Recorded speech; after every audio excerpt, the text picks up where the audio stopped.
네, 안녕하세요. 주식은 역시 기리기리새의 기리십니다. 안녕하세요, 여러분들. 벌써 주말이 어느덧 끝나가고 있습니다. 조금 아쉽네요. 그러나 또 내일 되면은 설레는 장이 열리지 않겠습니까? 매주 일요일마다 공부하는 매주 기립감기를 통해서 오늘 또 한번 이번 주 증시 전망을 한번 보도록 하겠습니다. 같이 공부하시죠. Let's get it! 자, 이 영상은 이렇게 네 가지로 나뉘어져 있습니다. 첫 번째, 이번 주 증시 흐름 정리, 그리고 두 번째, 이번 주 매동 및 연기금이랑 외국인이 무엇을 샀는지 보도록 하고요. 다음으로 세 번째, 이번 주에 있었던 큼지막한 뉴스를 복습하고 마지막으로 다음 주에 있을 큼지막한 뉴스를 정리해 보도록 하겠습니다. 자, 바로 내용으로 들어가도록 하겠습니다. 그리고 들어가기 앞서 좋아요 누르시면은 저 기리시 열심히 공부하는데 매우 큰 힘이 됩니다. 정말 감사합니다. 자, 이번 주 코스피가 어떤 흐름이 나왔는지 한번 보도록 하겠습니다. 전쟁 리스크 때문에 한 번 더 크게 추락하는 그러한 모습을 보인 걸 우리가 확인할 수 있네요. 자, 그래서 결국 일단 지금까지는 쌍바닥의 흐름을 만들어내나 이런 생각을 해볼 수 있을 것 같은데, 그런데 아직까지는 전쟁 리스크가 그대로 살아있고 추가적인 리스크가 또 한번 등판할 수 있기 때문에 100% 마음을 놓고 야, 이제부터는 무조건 올라간다 이렇게 말하기는 조금 어려울 것 같습니다. 그런데 그럼에도 불구하고 결국 우리가 어떠한 일이 일어날지는 그때가 돼봐야 알지 않겠습니까? 그렇기 때문에 저 기릿은 이제 지금 위치에서는 충분히 용기를 내볼만 하지 않나, 이러한 생각을 조심스럽게 말씀드리고 싶습니다. 어쨌든 앞으로의 흐름은 드라마틱하게 쭉 올라간다기보다는 바닥을 다지면서 조금 재미없는 흐름을 나타내다가 어느 순간부터 이제 날씨가 조금 따뜻해지면은 그때부터 다시 슬금슬금 올라가서 코스피 121선을 노리러 올라가지 않을까, 이러한 생각을 해봅니다. 다음으로 코스닥도 마찬가지입니다. 현재 바닥권을 만들어내고 있으며 앞으로 바닥을 다지다가 결국 코스피와 비슷한 흐름을 나타낸다고 생각을 해볼 수 있겠죠. 다음으로 이번 주 매동을 한번 보도록 하겠습니다. 이번 주 매동 매우 나빴습니다. 코스피 개인분들만 왕창 사는 걸 확인할 수 있고요. 그 반면 외국인 엄청난 매도, 그 다음에 연기금도 엄청난 매도라는 걸 우리가 체크할 수 있죠. 그렇기 때문에 일단 코스피 같은 경우에는 매동을 봤을 때는 매우 최악의 상황이다, 이러한 생각은 해볼 수 있습니다. 과연 오는 주 내일부터죠. 그때부터는 외국인과 연기금이 돌아오는지 이 부분을 관심있게 봐야 될 것 같습니다. 그러나 코스닥의 매동은 조금 달랐습니다. 코스닥 매동을 딱 보시면은 월화수목은 전부 다 개인분들이 매수하고 외국인은 매도하는 그런 흐름을 나타내는데, 그런데 금요일날 의미있는 매수가 들어온 걸 확인할 수 있죠. 외국인이 무려 3,400억이나 매수하는 걸 확인할 수 있고, 그런데 여기서 이거는 체크하시면 좋을 것 같습니다. 몇몇 기르분들은 아니 기리, 근데 3,400억 정도는 충분히 매수할 수 있는 거냐, 그게 왜 그렇게 의미있게 봐야 돼? 이러한 질문을 남길 수 있습니다. 그런데 코스피와 코스닥의 덩치 차이가 난다고 생각을 해볼 수 있겠죠. 5배 정도가 차이가 납니다. 그렇기 때문에 코스피의 5분의 1밖에 안 되는 코스닥에 3,400억 정도의 외국인 매수가 들었다는 거는 코스피로 대략적으로 환산을 해본다면은 거의 1조 5천억 이상의 매수가 들어갔다고 생각을 해볼 수 있겠죠. 그러니 결국 마지막 거래일 지난주 금요일날 이렇게 외국인의 매수가 크게 들어온 걸 확인할 수 있기 때문에 충분히 이 부분은 긍정적으로 생각은 해볼 수 있을 것 같습니다. 과연 다음 주에도 어떤 흐름을 나타낼지 관심있게 봐야 될 것 같습니다.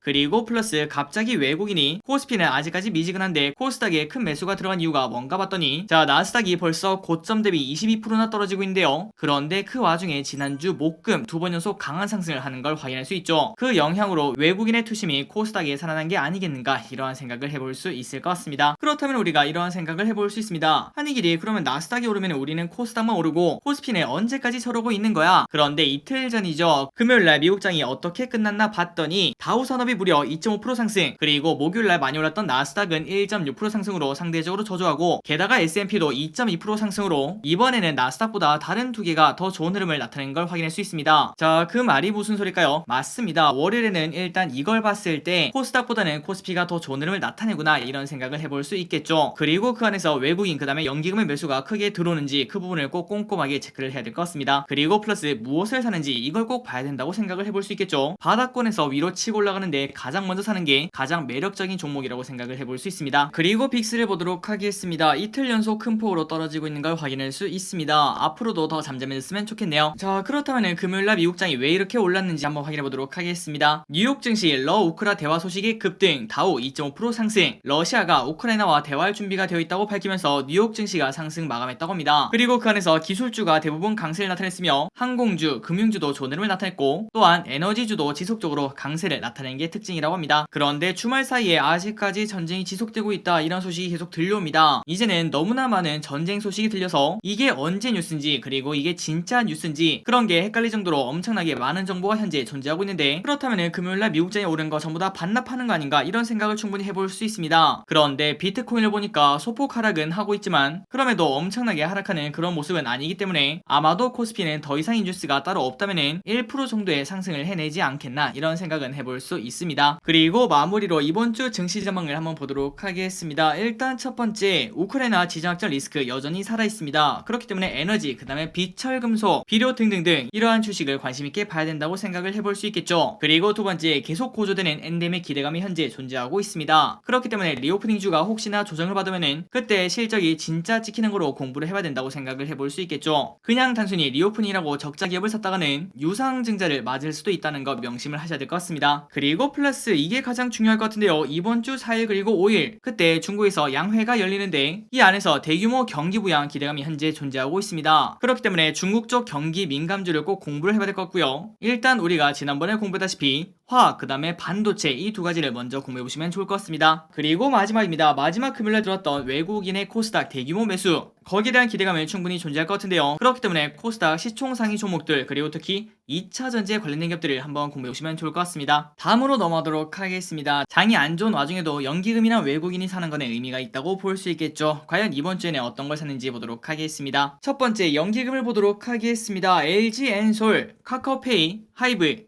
페노션, 현대중공업, 아모레퍼시픽, SM, 카카오, 현대미포조선, 대우건설, 두산중공업, 하이트진로, 롯데렌탈, DB손해보험, 카카오뱅크, 현대상, CS윈드, LG전자, 넷마블을 매수합니다. 자, 이번 주에 연기금이 매수한 기업들의 특징은 일단 카카오 친구들을 지속적으로 사는 걸 확인할 수 있고요. 그리고 플러스 조선주랑 엔터주를 큰 폭으로 사는 걸 확인할 수 있었습니다. 이 부분은 참고하시면 좋을 것 같습니다. 다음으로 외국인을 보도록 하겠습니다. SK스퀘어, 카카오, LNF, 대덕전자, 삼성중공업, 하나금융지주, 일동제약, 에코프로비엠, 현대바이오, 하이트진로, 시젠, SM, 현대모비스, SK바사, 크래프톤, 에코프로, 카카오게임즈를 매수합니다. 자, 이번 주 외국인은 SK스퀘어를 많이 사고 그 다음에 카카오랑 LNF, 대덕전자 이 순서대로 크게 매수하는 것도 우리가 확인할 수 있습니다. 그리고 마지막입니다. 우리의 개인분들은 무엇을 샀는지 보도록 할게요. 삼성전자 무려 7,600억이나 샀습니다. 그리고 LG화학, SK하이닉스, 현대차,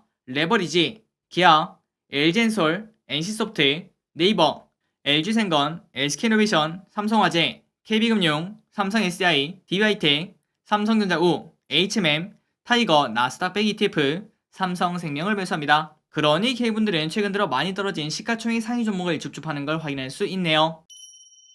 다음으로 이번 주에 어떠한 뉴스가 있었는지 빠르게 보도록 하겠습니다. 이번 주 월요일날 이런 뉴스가 있었습니다. 중국 2월 기준금리 동결. 그런데 이거는 2달 연속 인하를 했기 때문에 그냥 한번 숨고르기를 했다 이러한 소식이 나왔죠. 그렇기 때문에 추가 부양은 계속 있을 것으로 현재 기대가 된다고 합니다. 그리고 중국은 최근 부동산 침체 그 다음에 제로 코로나 정책 이 두 가지를 조금 손본다고 하는데요. 그러니까 부동산 대출 규제를 완화하고 방역을 이유로 한 무분별한 봉쇄를 자제한다 이러한 지침도 현재 내려왔다고 합니다. 그러니 결국 경기 부양과 위드 코로나가 중국에서 시작한다고 생각을 해볼 수 있겠죠. 마침 올림픽도 끝났기 때문에 중국의 공장이 돌아가는 거를 미세먼지를 통해서 슬슬 느낄 수 있을 것 같습니다. 그리고 화요일날 이런 뉴스가 나왔죠. 야, 이때만 하더라도 야, 저 정도에서 끝나겠지 이런 생각을 했었는데요. 푸틴 러시아 평화 유지군 진입 명령. 그런데 결국 시간이 지나니까 푸틴은 도대체 무슨 생각인지 모르겠지만 전면 침공을 한 걸 우리가 확인할 수 있었죠. 다음 소식입니다. 기업들 3월 경기 전망 긍정적. BSI 석 달 만에 100 웃돌아. 참고로 BSI는 기업들에게 물어보는 겁니다. 다음 달 경기가 어때 보여요? 그리고 거기서 좋다 싫다를 말해서 그거를 종합한 다음에 100이 넘으면은 좋은 게 많은 거고 그리고 100보다 낮으면은 나쁜 게 많다고 생각을 해볼 수 있겠죠. 그런데 이번 3월 BSI 전망치는 102.1로 작년 12월 이후 3개월 만에 100 이상으로 다시 돌아왔다고 합니다. 그러니 1월, 2월은 조금 안 좋을 거다라고 예상인데 그런데 3월부터는 다시 또 좋아질 거라고 예상을 한다는 거겠죠. 그 근거는 주요 선진국의 코로나19 방역 해제 완화 조치가 이어지면서 수요가 늘 것이라는 판단이 나왔다고 합니다. 이런 뉴스에 힘입어 증시도 좋은 흐름을 나타냈으면 좋겠네요. 다음으로 수요일날 이런 뉴스가 나왔습니다. 기업 자사주 매입 공시가 많아지고 있다. 그 의미는 증시 바닥이 이제 가까운 거 아니겠는가? 자, 미국은 물론 현재 한국에서도 주식 변동성이 매우 큰 상황에서 지난해 대비 자사주 매입 공시라는 기업들이 늘어나고 있다고 합니다. 그리고 이는 전통적으로 주식시장 저점의 신호라고 하죠. 그러니 결국 최근 들어 자사주 매입 공시가 많아지고 있으니까 이제는 떨어질 만큼 떨어진 거 아니겠는가 이러한 생각이 현재 나온다고 합니다. 그리고 목요일날 결국 이런 소식이 나왔습니다. 푸틴 우크라 동부 특별 군사작전 선포, 위협 용인 하진 못해. 자, 블라디미르 푸틴 러시아 대통령이 우크라이나 동부 돈바스 지역에서 특별 군사작전을 실시한다고 공식 발표를 했습니다. 그리고 푸틴은 혹시 다른 나라가 러시아의 움직임을 막으면은 즉각 보복할 거다, 이러한 경고성 멘트도 날리고 현재까지 전쟁을 이어나가고 있죠. 제발 무고한 사람들의 피해가 크지 않았으면 진심으로 좋겠습니다. 다음입니다. 목요일 이런 뉴스가 나왔습니다. 한국은행 올해 물가 상승률 3.1%로 올려, 그러니까 인플레가 심각하다는 소리겠죠. 그리고 플러스 이번에는 지정학적 리스크 그리고 확진자가 너무나 많았기 때문에 금리 상승은 한번 쉬어가고 동결을 했다는 소식이 나왔습니다. 그리고 금요일날 이런 뉴스가 나왔습니다. 지정학적 리스크가 엄청나게 커지다 보니까 연준에서 금리 인상을 조금 연기하지 않겠나, 이런 얘기도 나온다고 하네요. 그러다 보니까 지난주 목요일날 나스닥이 무려 마이너스 3%에서 플러스 3%까지 올라가는 기염을 토한 걸 확인할 수 있었습니다. 이제 곧 3월이고 드디어 FOMC가 열리게 될 텐데 과연 그때 어떠한 결과가 나올지, 그리고 거기서 불확실성 완화로 주가가 또 탄력받을 수 있을지 관심있게 봐야 될 것 같습니다.